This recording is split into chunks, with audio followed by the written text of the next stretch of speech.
మొత్తం 8 పార్లమెంట్ స్థానాలు జనసేనకి 2, 6 బీజేపీకి ఇచ్చారు చంద్రబాబు.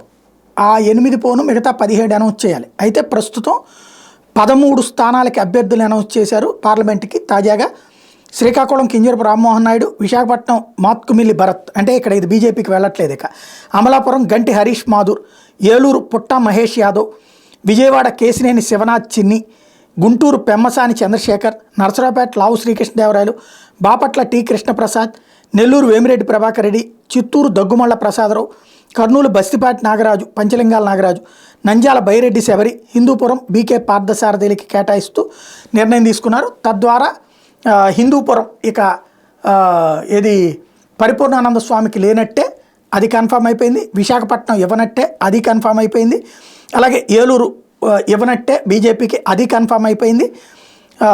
ఇప్పుడు ఇంకా 4 సీట్లు పెండింగ్లో పెట్టినట్టు ఓవరాల్గా. ఇంకోటి లావు శ్రీకృష్ణదేవరాయలు వచ్చిన వాళ్ళకి ఇచ్చారు. పెమ్మసాని చంద్రశేఖర్ గుంటూరు ఈయన కొత్త ఇచ్చారు. అట్లాగే కేసినేని చిన్నికి విజయవాడ ఇవ్వడం ద్వారా అక్కడిక ఎలాంటి గొడవ లేదు. ఇక్కడ యాదవ్ సామాజిక వర్గానికి ఏలూరు ఇవ్వడం అన్నటువంటిది ఒక కీలకమైనటువంటిది. అట్లాగే బైరెడ్డి శబరికి ఇవ్వడం అన్నటువంటిది మరొక కీలకమైనటువంటి అంశం. ఓవరాల్గా ఇంకొక 4 పేర్లు 4 ఎందుకు ఆపారు అన్నటువంటిది తేలాల్సి ఉంది.